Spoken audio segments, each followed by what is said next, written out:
девіз Жириновського на виборах був конкретний: кожній бабі по мужику, кожному мужику по бутилці водки. І на цьому 23%. Кожен четвертий росіянин купився. Я після того сказав: так на Росії ж дикі люди.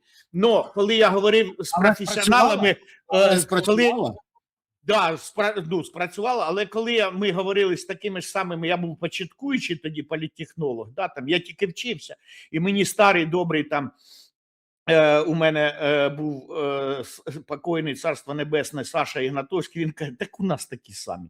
Я єдине зараз роблю уточнення: на Росії все-таки дураків більше, то що виводились як сорт. Тобто все розумне ж виводили, виполювали вони, да? І тому там дураків більше, ніж у папуасів даже. Але дураки равномірно по всій популяції людській розкидані. От від Homo sapiens, да, насправді людина не розумна, а частково. Є розумні представники. От, але багато в популяції дураків. На Росії трошки більше, ніж загалом по популяції, я ж сказав, що. І тому Володимир Олександрович розчитує на те, що у нас десь, ну, якщо на Росії 25, у нас железно 20% дураків. Тобто кожен п'ятий на вулиці ходить, якому можна повісити цю лапшу. Що Путін, і мало того, що там очевидні речі говорять: Путін скоро здохне, слава ЗСУ, там ще що, а потім там типа любіть мене. І коли ви 5 із 5 тез 4 приймаєте на віру, ну тому що вони здаються вам очевидною, ви приймаєте і 5. І от цьому і маніпуляція є, в цьому вона і полягає. І тому у нас досі десь у нас завтра на виборах готові в першому турі за Зеленського проголосувати там 22-24%. Навіть не кожен п'ятий, кожен четвертий. Мою дивізію. Після оцьої муті, після Бучі, Маріуполя, після шашликів, після цього всього люди, кожен четвертий українець готовий проголосувати за Зеленського. І що з цим робить? А нічого з цим не робить, тому що дураки плодяться ще краще, ніж розумні. Відверто керівництво Лошари могли ж піти тим же самим шляхом, що Володимир Олександрович: кешбеки роздати, єбачки, а все інше. Але поляки знайшли не популістське рішення, а технологічне. І виходить Туск, прем'єр-міністр країни, і каже: для стримання цін в країни на пальне через війну на Близькому Сході уряд Польщі приймає рішення, знижує розмір ПДВ на пальне з 23% до 8%, а акцизний збір до мінімально можливих ставок згідно правил Євросоюзу. Лошари могли ж роздати всім по 1500 злотих. Ну, а ні, ти бачиш, не хочуть вони крокувати цим шляхом Володимира Олександровича. Ай, лошари, а могли ще і електорат собі прикупити. Але дивись, поки Володимир Олександрович хоче сподобатися публіці, відбуваються дивні речі. Ну, от, наприклад, зараз схоже, що процес перемовин помер. Давай відверто, ми ж спостерігаємо, він ніякий. Росіяни навіть не приїжджають вже на перемовини. Але у Зеленського немає альтернативного плану. І він вимушений підтримувати життя в цьому Франкенштейні, в цих переговорах, які нічого заздалегідь не готові були дати, тому що Путін не хоче закінчувати війну, фронт не стабілізований, гроші в нього є, треба, щоб хоч щось було. Так от, при цьому він в інтерв'ю виданню Reuters, це Володимир Зеленський, каже, що Україна серйозно ставиться до мирних переговорів з РФ, зараз увага, і буде краще, якщо переговори з російською стороною вестимуться на рівні лідерів країн. Знову подивитися в очі Путіну. Колишній капітан клубу веселих і кмітливих хоче зустрітися з екс-капітаном ФСБ. От звідки ця тяга до зустрічі з Путіним? Ця зустріч може дати якісь результати? Чи це заява через відсутність просто альтернативного плану? Скажи мені, будь ласка, що відбувається? Рік тому він обіцяв, що той помре, тепер треба з Путіним зустрітись, поговорити. Що це? А в 22-му році, ми ж пам'ятаємо, Зеленський видав указ: я забороняю перемовини з Путіним. Володимир Олександрович, є українці, які дуже мають класну пам'ять і пам'ятають всі ваші заяви. Відміни ж указ. ти ж заборонив, чи ти нам заборонив? Мені, може, заборонив? Так у мене немає таких ні повноважень, ні можливості вести переговори з Путіним. Ну, я і не збирався, власне.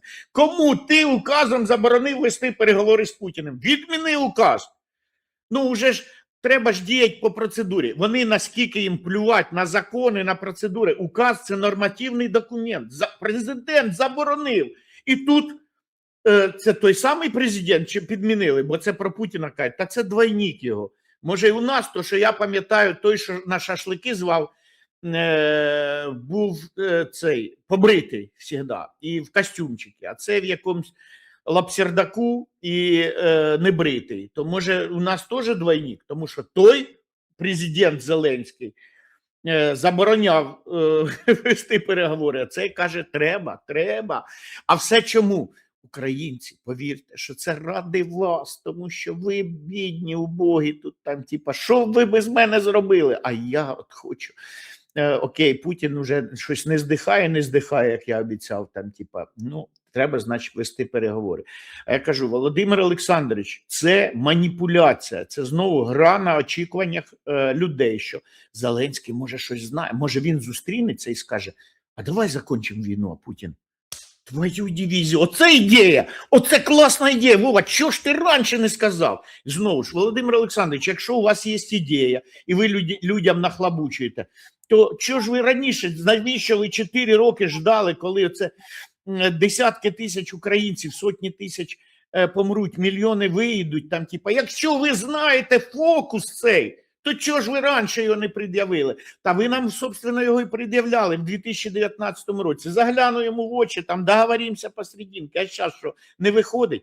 А я стверджую, от я, то що завжди треба якісь плани будувати, в тому числі на якихось історичних паралелях, в тому числі на якихось припущеннях.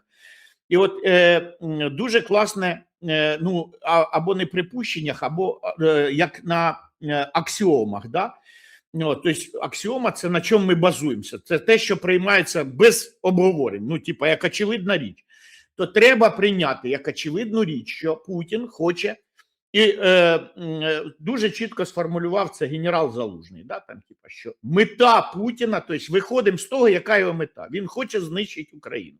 Окей, Володимир Олександрович, прийміть, розумний генерал вам каже, основна його мета, він не хоче миру, не будьте таким же ж дурним, як Трамп. Ну, хоча там же знак рівності можна поставити, да? От, і там, типа, якщо Путін, і виходимо з цього, тобто прогнозуємо ситуацію, виходячи з того, що хоче Путін. Путін хоче завалити Україну. Але у Путіна є слабке місце, тому що Путін теж нарцис. Ну, не такий, звісно, як Володимир Олександрович. Ну, і куди всім уже до Трампушки. Але, тим не менше, у Путін, і це його слабке місце, він же ж дійсний фашист. Він впевнений, що русські вища раса, всі решта менша. І тому в війні, звісно ж, русські повинні победити. Вони ж історію не вивчали, коли навалювали руським скока, ой-ой-ой. І це русські, коли вони воювали разом з українцями, коли у них був командиром танка сержант Петренко, розумієте, і то навалювали. А без цього їм навалювала Орда там, ну, кожен день, от, в якомусь там 13 сторіччі, да? Так от, треба виходити з того, що який план Путіна завалить Україну, але слабкість Путіна в тому, що він самовпевнений фашист, расист, і він думає, що їхня раса сильніє. Це фашизм, це нацизм.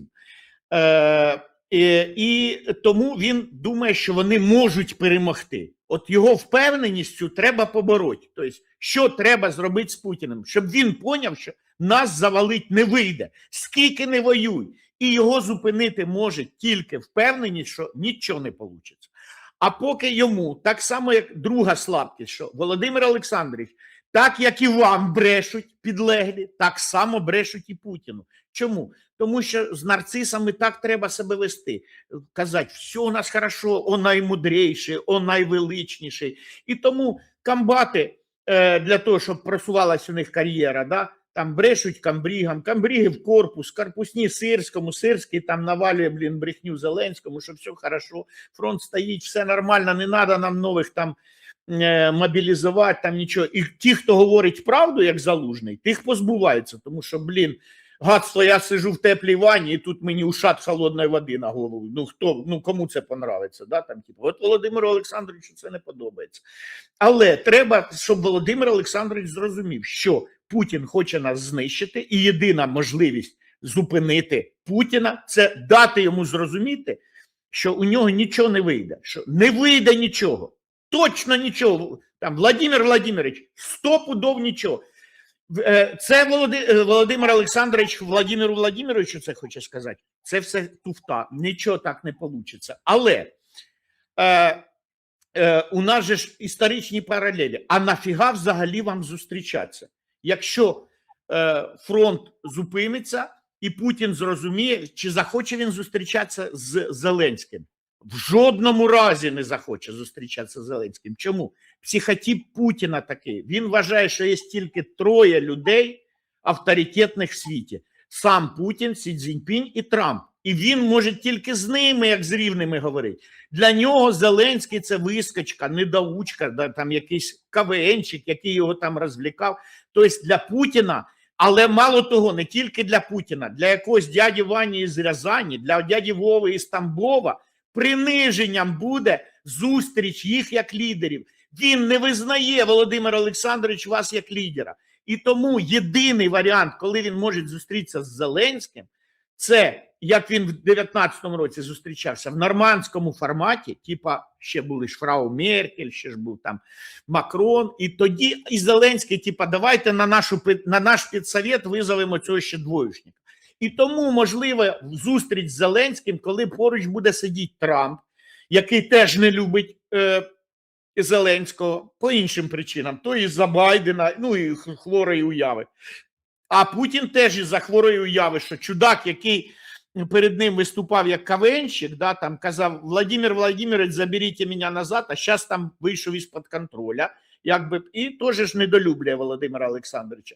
І от вони можуть визвати, тобто зустріч може бути тільки в такому форматі. Сидять два діда і визивають нашого мальчика, там, типу, а ну заходь, а ну розказуй, що там у тебе таке, що ти не хочеш з Донбасу виходити, ти хто такий? Тобто поуніжать. Володимир Олександрович, це не потрібно ні вам, але це не потрібно і Україні, тому що як би я не любив Зеленського, от я поважаю українські інститути і інститут президента. І це я можу стібатися. Я можу з Березою стібатися з президента України, але не Путін і не Трамп. Да? На цьому ми стоїмо. Якби. От. І тому розуміємо угорців, які сказали Зеленському: ніфіг стібатися з Орбана, ми це самі зробимо. А ти там У мене, до речі, вчора поляки брали інтерв'ю і кажуть: а от скажіть мені, будь ласка, а от це, говорить, дивіться, от цю тему я точно буду не з вами обговорювати, тому що ця тема наша внутрішня. І ми будемо розбиратися. Ви краще скажіть, а от ваш президент, я їм накидав: ой, ну ні, це така тема. Ну от і добре, от ви розбираєтесь зі своїми темами, а ми зі своїми. А міжнародні теми будемо з вами обговорювати. Окей, а ні, так, ми все розуміємо. І оце позиція, до речі, бо ми зі своїми темами розберемося, зі своїми проблемами.